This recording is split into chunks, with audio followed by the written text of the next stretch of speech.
Qu'a vu l'équipage de l'USS Nimitz en novembre 2004? Des anomalies? Des erreurs? Ou quelque chose que nous ne comprenons pas encore?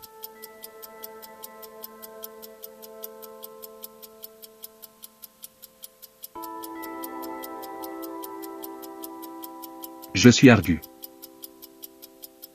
Un système d'analyse.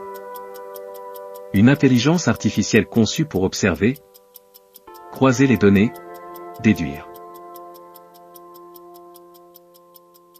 Ma mission est simple. Examiner les faits, séparer ce qui est avéré de ce qui ne l'est pas,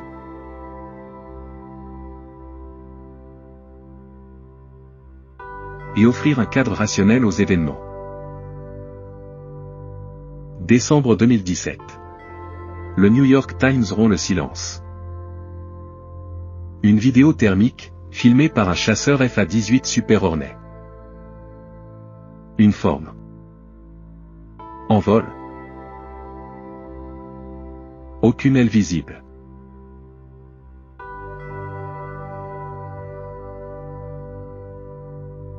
Aucune trace de propulsion. La vidéo remonte à 2004. Mission Nimitz. Océan Pacifique. Île de San Clemente.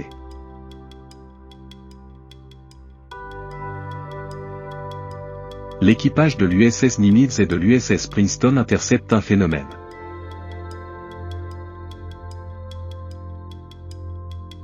Quelque chose se passe autour d'eux.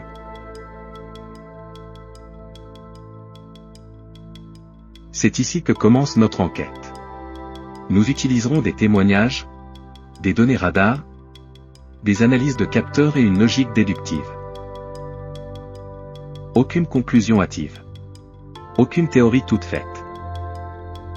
Rien que des indices. Rien que des preuves. Bienvenue sur Argus Investigation.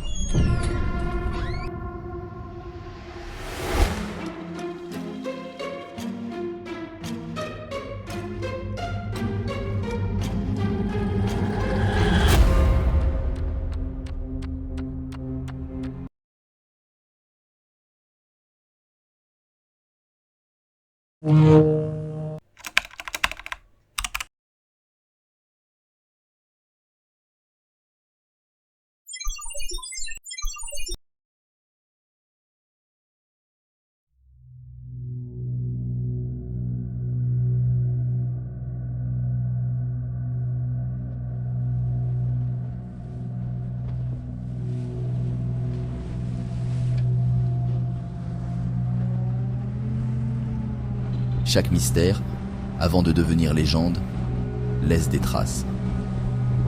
Et celui-ci en a laissé beaucoup.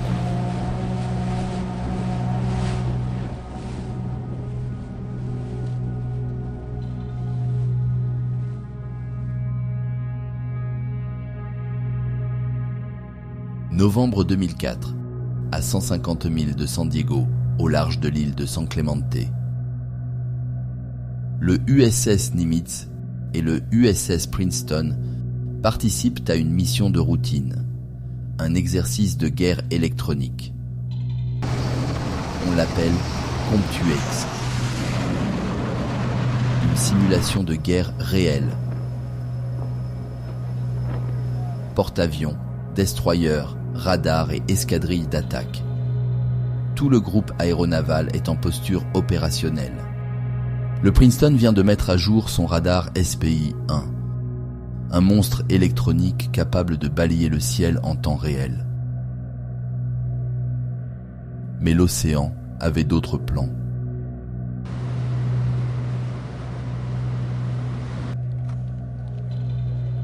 Kevin Day, officier radar, est le premier à les intercepter. I was on watch, and we were probably 100 miles, I forget how far exactly that day we were, off the coast of San Diego southwest, kind of off the coast of Mexico, Baja. And I started to notice these weird tracks that were popping onto my radar coverage right about on San Clemente Island. And the reason why I say they were weird, because they were appearing in groups of 5 to 10 at a time, and they were pretty closely spaced to each other, and they were 28,000 feet going 100 knots tracking south. And in the back of my mind, I'm thinking, that's kind of odd. I mean, I don't know anything that flies like that. They weren't on the Comair routes, the commercial airline routes. I wasn't really that concerned about them. I didn't consider them hostile for any reason at all. Another watch or two, as I'm watching, the same formation appeared again. And over the course of 3-4 days, it probably counted up to that point, groups of 5 to 10 at a time. There were probably 50, 60 tracks by then. Des objets pénètrent le champ radar, puis disparaissent. Aucun signal IFF, aucune trace visuelle, mais jour après jour, ils reviennent. À la même époque, à bord du Princeton, Gary Voorhis surveille le système. They work on the Spy 1 Bravo radar. They had come across and said they needed to take the system down for recalibration because they were getting clutter or ghost tracks, and they needed to recalibrate to get rid of them. Then once they did finish all that recalibration, bring it back up, the tracks didn't disappear. They were still there, but they were actually sharper and clearer. Periodically when I would see them, because I would go down to combat, where if the tracks were present, I would get their range bearing, so I'd know exactly where they were and generally, where to look in the sky for them. And I'd go look. A lot of times I couldn't see them, and sometimes I could see something. And then the only times that I could verify that there was actually something there is if it would shoot straight up, or it would move. And when they moved, and it would bug. They were doing diagnostic tests on everything we had to make sure it was not a system malfunction. And it turned out that it wasn't. These were actually real objects. I had the highest spy track quality possible on these objects.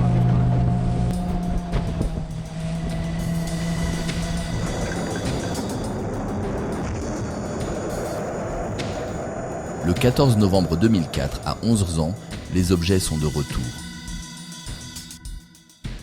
Le Nimitz annule un exercice et envoie un vol opérationnel.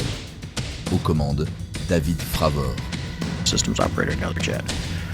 So they tell us all this, hey, we're in a real world vector, and they send us out 270 about 60 miles away from where we're going. So now we're going out even further out to sea.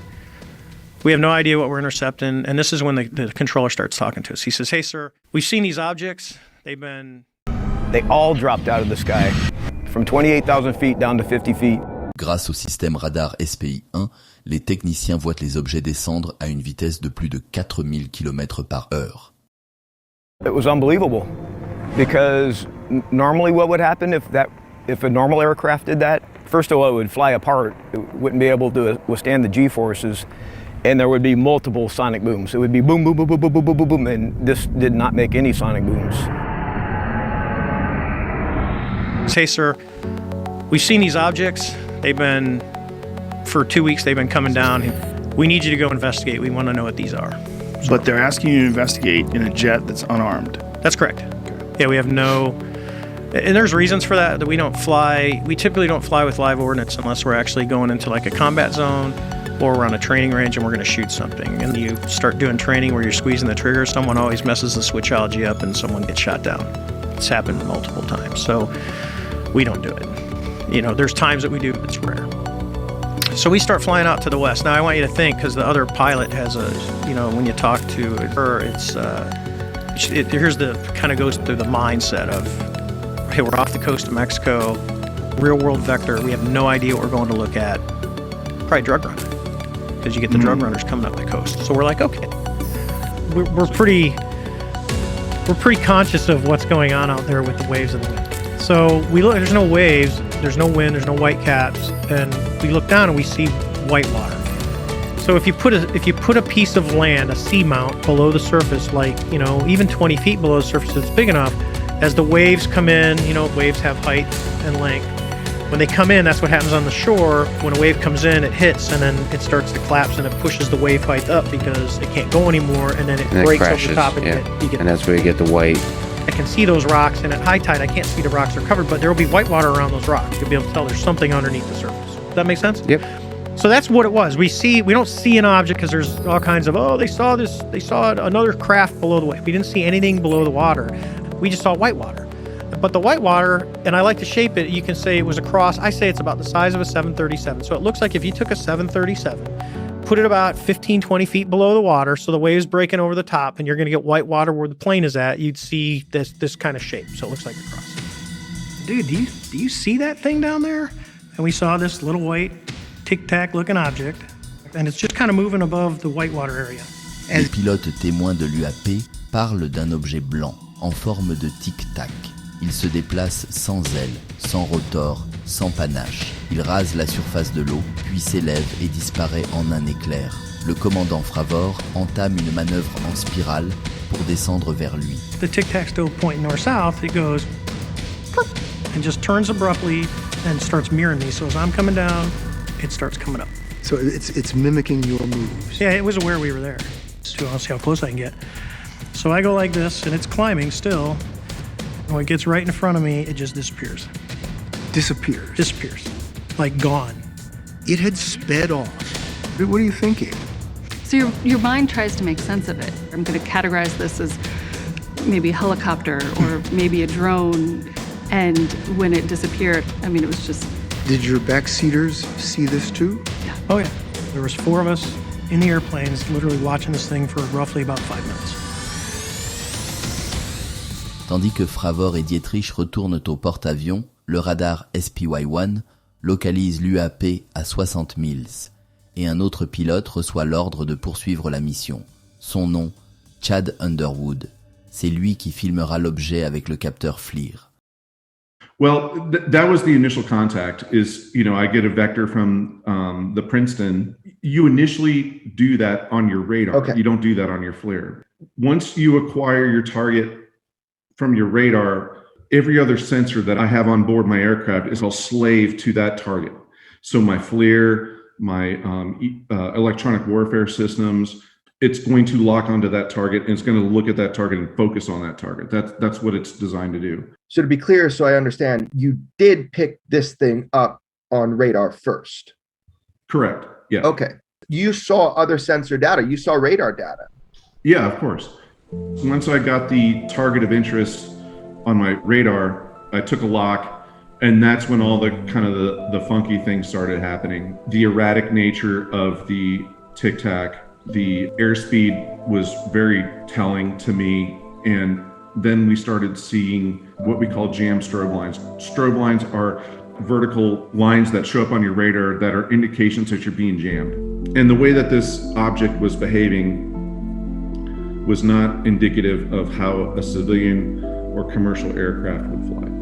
Until you see the aggressive maneuver to the left off of my FLIR, anything that it's going to do is going to be tracked by the FLIR. And so when the target maneuvered off to the left of my screen, as you see on the FLIR display, that was a result of that object maneuvering itself, not me maneuvering my own aircraft. This completely went off to your left, lost track at that moment the video ends, right? Right. Yeah. Yeah. As we talked about earlier. Because people are saying it loses track when the bars are widening, and it's not losing track. It's just maintaining track. When it widens its bars, it's basically telling me that it's losing confidence in that track. But then it goes back. You see it widens out and then it goes back. It never dragged off the target. The FLIR is designed to and engineered to be able to hack that kind of maneuvering, but the way that aircraft maneuvered or that object, whatever, is not something that I can explain. It just went whip, and it was off to the races wherever it was going, and that was it. At the end of the video, we see it appears the object shoots off to our left. Is that indeed what happened? Oh yes, absolutely. And did you radio into the Princeton and ask them, where is it? Yeah, absolutely. Because the Princeton was our controller to begin with if this tic-tac never existed. And so I immediately got on the radar. I'm like, hey, where is this thing? Because I only have a certain scan volume with my radar and my FLIR, and this thing is gone. And so I immediately radioed the Princeton and my E2 Hawkeye controller I'm like, hey, this target, based off of my bearing and range, where's it heading and where is it going? And they were like, negative radar contact, which means their radars are clean, and they don't see anything.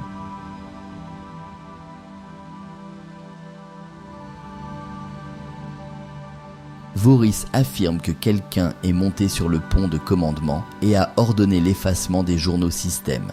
Patrick Hughes, responsable des disques durs, raconte lui aussi avoir été convoqué par 2 officiers de l'US Air Force montés à bord pour saisir les données. La déclaration de Jason Turner, selon laquelle la vidéo FLIR serait plus longue que celle divulguée par Mellon et Elizondo, n'est étayée par aucune preuve. En réalité, elle a été directement démentie par le commandant Fravor. Now, there's rumors that this video is like 10 minutes long. No, what you're looking at is the entire video. Now, notice where it says 99.9. En l'absence d'éléments vérifiables, cette hypothèse est donc écartée de notre enquête. Cette vidéo, UAP FLIR, deviendra la preuve visuelle qui fera le tour du monde. Mais qu'a réellement rencontré l'équipage du USS Nimitz? Pour le comprendre, il faut observer attentivement les preuves. Analyser chaque pixel.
Dans le domaine de l'infrarouge, il n'existe pas de couleur.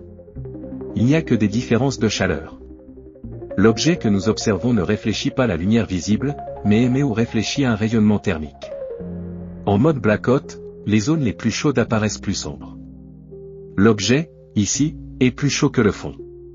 Mais la chaleur ne suffit pas à comprendre ce que c'est. Un jet conventionnel montre une signature thermique complexe, échappement, turbulence, chaleur directionnelle. Celui-ci, non. Il est uniforme. Propre. Pourtant, il est chaud. Les hypothèses? Rayonnement thermique propre. Réflexion ambiante. Ou bien un comportement thermique qui échappe à nos catégories. Mais une chose est certaine, ce n'est pas une erreur. Ce n'est pas un artefact. C'est réel. C'est là. Et la chaleur n'est que la première trace.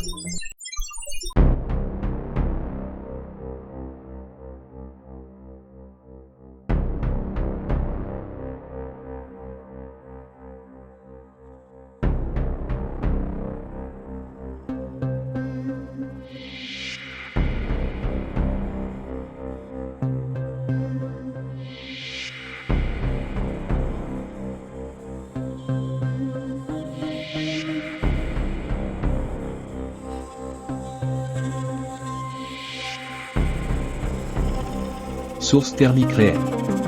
Aucun artefact. Aucune distorsion connue. Signature cohérente avec un objet solide ou réfléchissant en mouvement contrôlé. Données supplémentaires nécessaires pour la classification.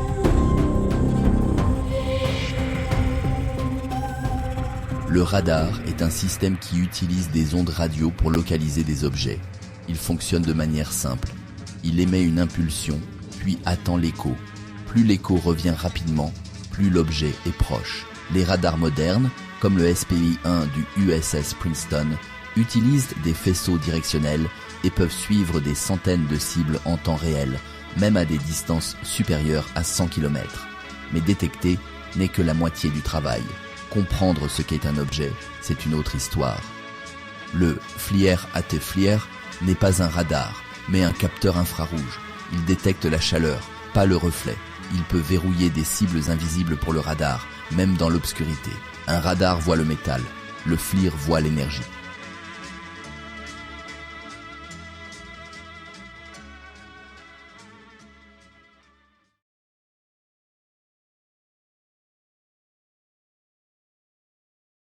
Le capteur ne montre pas la matière, mais son empreinte thermique. Nous n'observons pas un aéronef, mais la chaleur qu'il émet. Pour déterminer la taille réelle de l'objet, nous traçons un raisonnement déductif. Il nous faut un point de référence, la distance. Yeah, and my estimation at this point is that it was about 10 to 15 miles off my nose. Le champ de vision du capteur en mode NAR est connu, 2,0 degrés. Sur l'image analysée, l'objet occupe 21 pixels de large et 14 pixels de haut. L'image totale fait 512 pixels.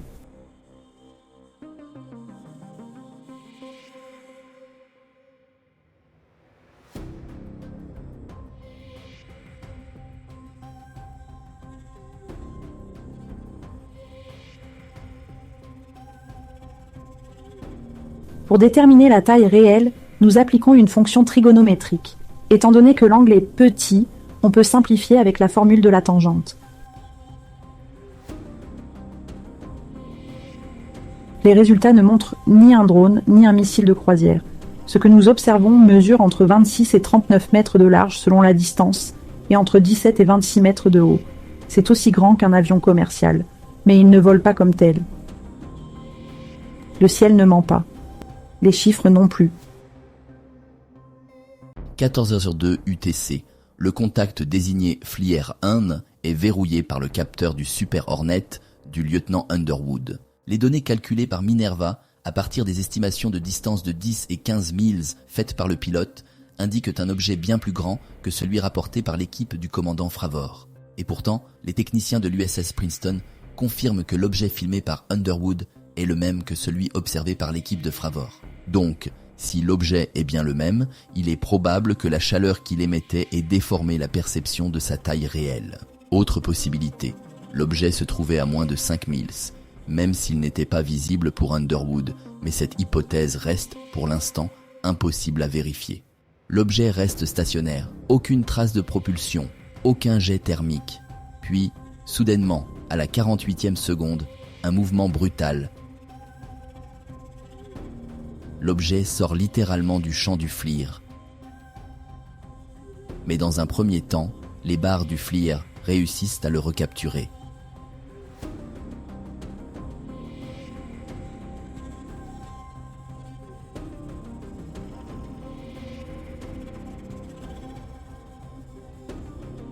Enfin, à 1 minute et 12 secondes, quelque chose d'incroyable se produit.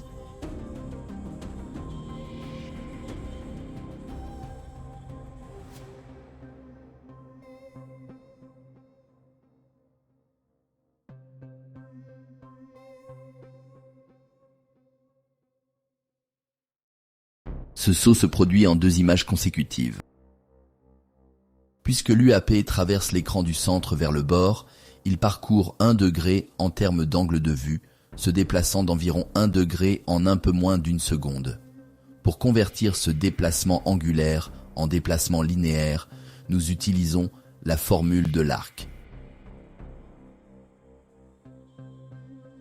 L'objet a parcouru 323,5 mètres en 0,96 secondes.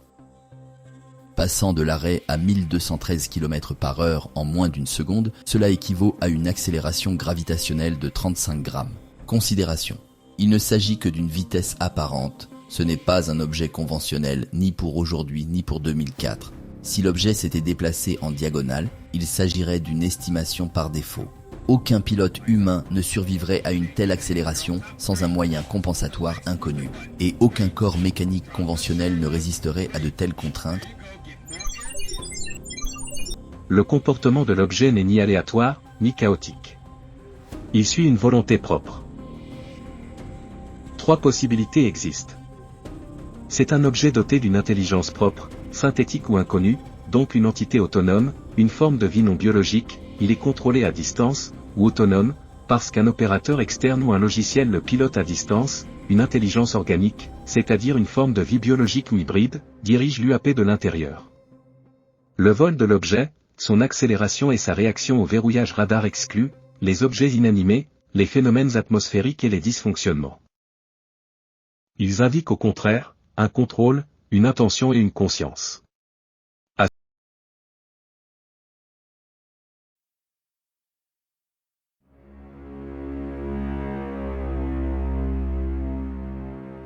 L'objet est détecté par les radars. Il est visible par le FLIR. Les systèmes rencontrent des difficultés de suivi et indiquent l'anomalie 99.9. Pourtant, l'objet n'est pas visible à l'œil nu, malgré la distance estimée et les conditions météorologiques optimales. À une distance de 10, 18 à 27 km, un objet mesurant entre 30 et 40 mètres devrait être visible par temps clair. My estimation at this point is that it was about 10 to 15 miles off my nose. And then the only times I could verify that there was actually something there is if it would shoot straight up or it would move. L'UAP pourrait disposer de capacités furtives optiques, c'est-à-dire une forme de camouflage actif ou passif. Fravor suppose que l'objet sautait d'une position à une autre, ou qu'il se déplaçait de manière erratique à très grande vitesse. L'invisibilité pourrait être causée par des mouvements à haute fréquence. Personnellement, je pense qu'une possible interaction entre l'UAP et le milieu atmosphérique environnant pourrait courber ou disperser la lumière visible, le rendant ainsi transparent à l'œil humain. Le range 99.9 signifie distance non disponible. C'est une valeur par défaut qui apparaît lorsque le système ne parvient pas à verrouiller la cible. Cela se produit généralement lorsque l'objet ne réfléchit pas correctement le signal radar. Un brouillage actif est présent. L'objet a une signature radar extrêmement faible, où les vitesses relatives sont trop élevées pour les paramètres du radar. À ce stade de l'enquête, je peux affirmer, l'objet est réel, solide, autonome. Il ne correspond à aucune technologie connue. Il manifeste un comportement cohérent avec une intelligence opérationnelle. Pour conclure notre enquête, il ne nous reste plus qu'à évaluer 2 des 4 hypothèses initiales.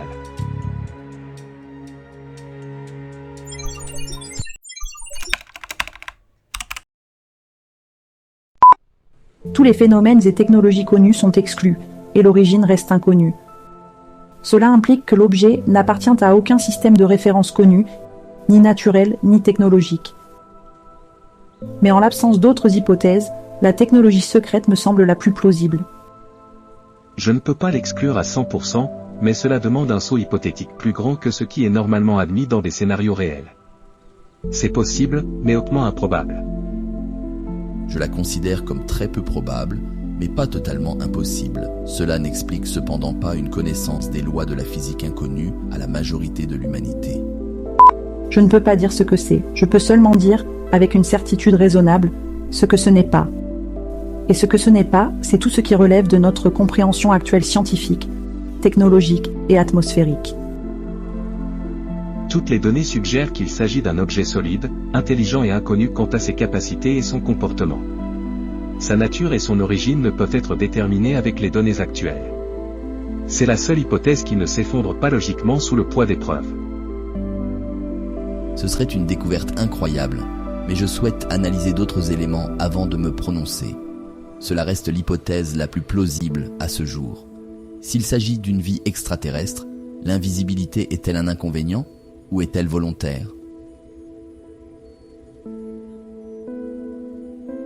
Et si l'objet lui-même était une forme de vie inconnue ?